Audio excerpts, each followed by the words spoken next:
Caião, eu sou católico. Amém. O cara mandou aqui. Eu também sou. Universal. Isso, católico. Ele não é universal?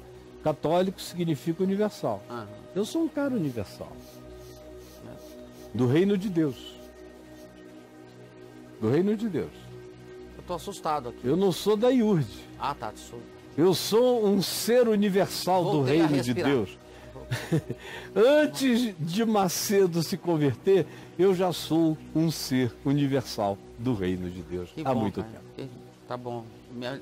É? Eu confesso que eu perdi um pouco o ar aqui. Quando o cara também chega e diz, eu sou católico, eu digo, amém, meu irmão. Você é um cara grande, de mentalidade aberta, é universal. Não pode ser católico baiano, aí diminui demais, não é? Se já é universal, fica aberto. Entendi. Fica aberto. E tenha os seus aplicativos aonde as coisas acontecerem, mas se mantenha aberto. Universal. E aí? Pois então, eu sou católico, sabe, Caio? Universal, Uhum. igual você. Eu tenho muita segurança e certeza em manter as minhas imagens aqui de Jesus, todos os meus santinhos aqui. Eu tenho certeza que não os adoram, mas na hora que eu dobro os meus joelhos, não é diante da imagem do Santo Espírito de cada um deles, entendeu? Eu sei. Então, a que imagem o Evangelho se refere?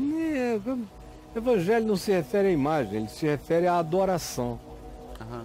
Porque se o evangelho, a escritura que diz não farás para ti imagem de escultura, o evangelho nem puxa esse assunto, você já notou? Que o evangelho não tem a discussão sobre a idolatria de imagens, de nada disso, só tem a discussão sobre a idolatria do templo, a idolatria do culto, Tá. a idolatria do sacerdócio, a idolatria do dízimo, da oferta, da oferenda. Essas são as idolatrias com as quais o evangelho lida. Mas o evangelho não lida com nenhuma outra forma de idolatria do Velho Testamento, do tipo, não farás para ti imagens de escultura. E o interessante é que Moisés foi quem disse isso, né? Na lei. E foi Moisés quem mandou fazer imagens de escultura e colocar sobre a Arca da Aliança, que tinha duas imagens de escultura, de dois querubins, com asas abertas em cima da arca, com semelhança humana, semi-humana. Mas era uma imagem de escultura, que cobria simbolicamente uma relíquia que tinha tudo para se transformar no maior objeto de idolatria judaico-cristã da história, que era a Arca da Aliança, que graças a Deus desapareceu. Senão, meu amigo, o judaísmo teria outra cara. Você imagina. E o cristianismo seria totalmente diferente. Por causa dessa caixa. Por causa dessa caixa, dessa máquina de poderes. Que isso, Caião. É. Já imaginou? E os querubins lá. Então veja, se o problema de Deus fosse com imagem ou com escultura ou com a produção de coisas que tenham essa materialidade, essa tatibilidade, Tá. concreção, não haveria nem a Arca da Aliança e muito menos os querubins em cima dela. Não haveria. E com relação a pinturas, por exemplo, aquele templo de Ezequiel 40, que é o templo que Jesus disse que se cumpriu nele, que ele é a manifestação daquele templo, como diz a escritura, do seu interior fluirão rios de água viva, que é a descrição daquele templo dos dias de Ezequiel.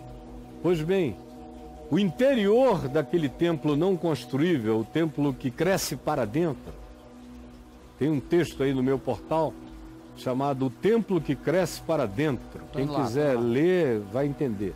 Vou lá. Nesse templo, você vê que ele está todo decorado com pinturas de palmeiras e de animais. E é uma revelação de Deus a Ezequiel. E não há nada demais. De modo que quem fez esse negócio ficar do tamanho que isso ficou, na realidade foi a Reforma Protestante. Porque o que aconteceu com Constantino? Quando ele obrigou as pessoas, quarto século, que quisessem pagar menos impostos, ter mais privilégios, ter mais oportunidade de negócios e tudo mais, todas essas no Império Romano que quisessem benefícios, isenções, privilégios, deveriam se batizar e se tornar cristãos. Aí o cristianismo nasce, morre o discipulado e nasce o cristianismo com esse poder todo do império, dando poder ao laicado da igreja, que se transforma logo num episcopado todo poderoso e corrompido.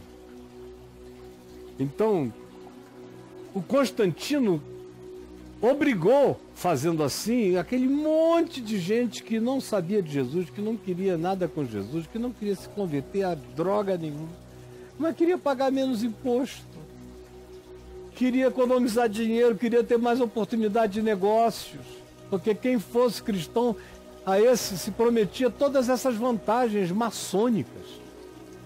Aí, pois bem, muita gente inflou, a igreja ficou lotada, todo mundo virou cristão sem conhecer Jesus nem o Evangelho. E aí o que é que acontece nesse processo? As imagens que eles adoravam antes são trazidas para dentro dos cultos. Só que elas ganharam nas nomenclaturas as personalidades das criaturas, dos santos, dos indivíduos diferenciados no meio da história cristã até então, incluindo os apóstolos e Maria e as outras Marias, de modo que, correspondentemente ao que havia no panteão greco-romano, o panteão greco-romano foi substituído por um panteão judaico-cristão, ocupando aqueles lugares de poderes. De modo que Cristo entra no lugar supremo, os apóstolos são os deuses secundários do panteão, aí depois isso vai crescendo e vai se ampliando.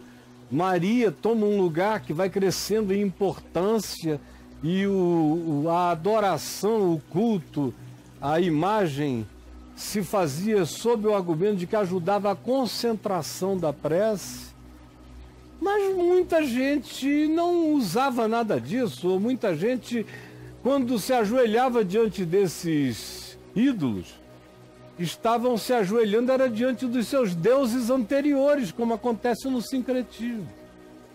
Tem gente que está se ajoelhando para Jesus, mas está evocando o Exu. O cara está se ajoelhando para Maria, mas a mente dele está em Iemanjá. É mais ou menos coisa do gênero que o sincretismo sempre produz. Quando veio a Reforma Protestante, aí a Reforma entrou matando, não é? Naquele bando de gente que tinha suas imagens, os seus santos, as suas idolatrias.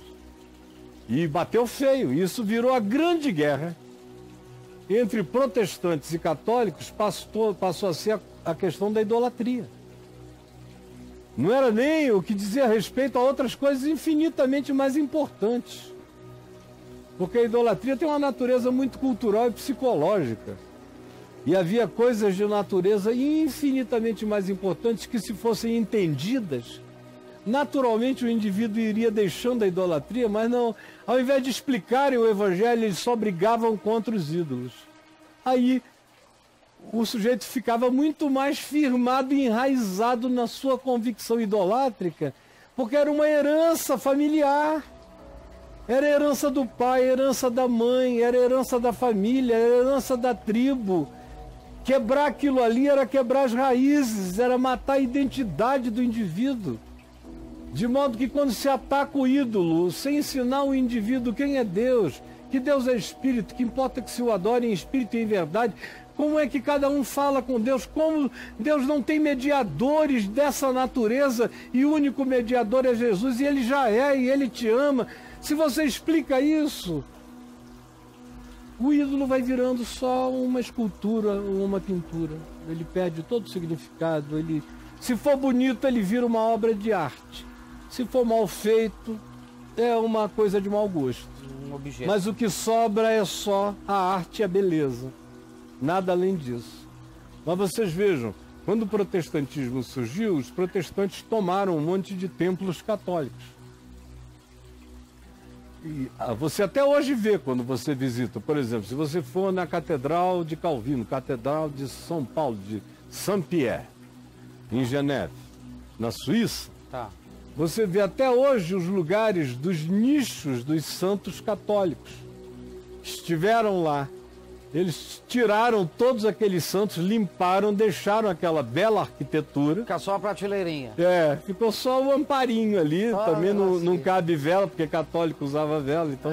Mas naquele tempo todo mundo tinha que usar a vela porque não tinha luz elétrica.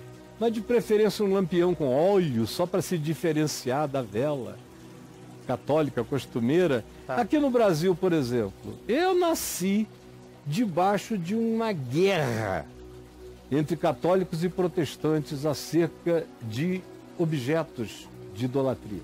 Que coisa, hein? Minha avó protestante ficava com ódio mesmo. Ódio, ela dizia que amava a minha avó paterna, vovó Zezé, que era católica, Carola, e que amanhecia de joelhos no oratório dela, aquele oratório rico, com aquele genuflexório, com todos aqueles objetos. Ela se ajoelhava, fazia todas as orações. Depois, de novo, à tarde, no fim da tarde, ela voltava para todas as orações diante daqueles objetos. E a minha avó, do outro lado do quintal, uma de um lado, outra do outro. Uma protestante, a outra católica. E a protestante dizendo, coitada, é uma mulher tão boa, mas vai para o inferno porque adora ídolos. Eita. Rapaz, a minha avó materna plantou a minha primeira revolta contra o decreto do inferno. Porque eu olhava para aquela minha outra vozinha que adorava os ídolos e dizia, meu Deus, ela tem mais entendimento do que a minha avó que não adora os ídolos. Ela é mais generosa do que a minha avó que não adora os ídolos. Ela é muito mais agradável de você estar para conversar do que a minha avó que não adora os ídolos. E ela nunca me disse que a minha avó que não adora os ídolos vai para o inferno. Não colocou a sua avó no inferno, não. Então a minha primeira semente de enfrentamento dessa história de quem é quem e quem vai para onde, o que, nasceu dentro da minha casa, revoltado contra isto.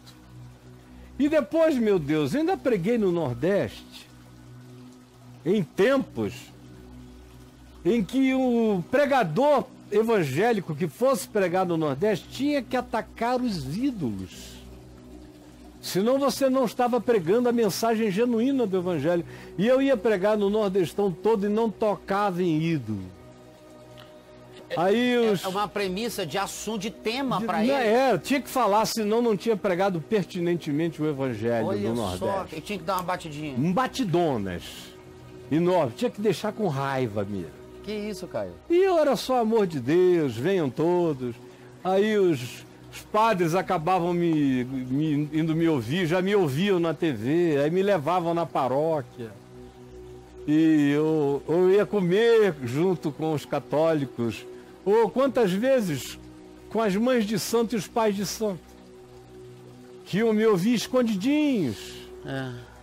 Como nas favelas do Rio de Janeiro e em tantos outros lugares, ou mesmo na Bahia. E ficavam encantados quando acabavam, vinham com vergonha me convidar. Será que você poderia ir à minha casa, dar uma chegada, passar lá, fazer uma oração no meu terreiro?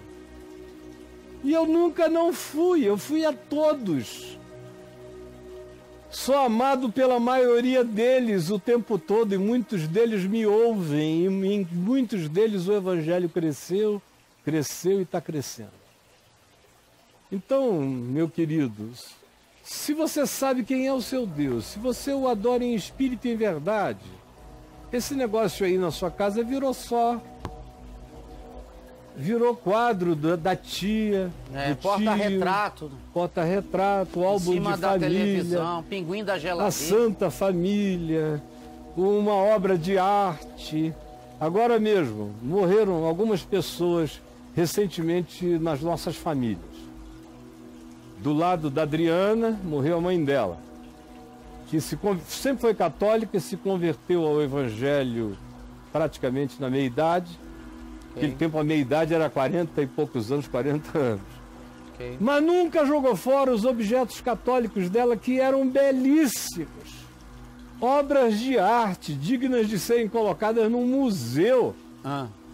A mesma coisa aconteceu com o meu ex-sogro, pai da minha primeira esposa, da Alda, que faleceu há pouco tempo.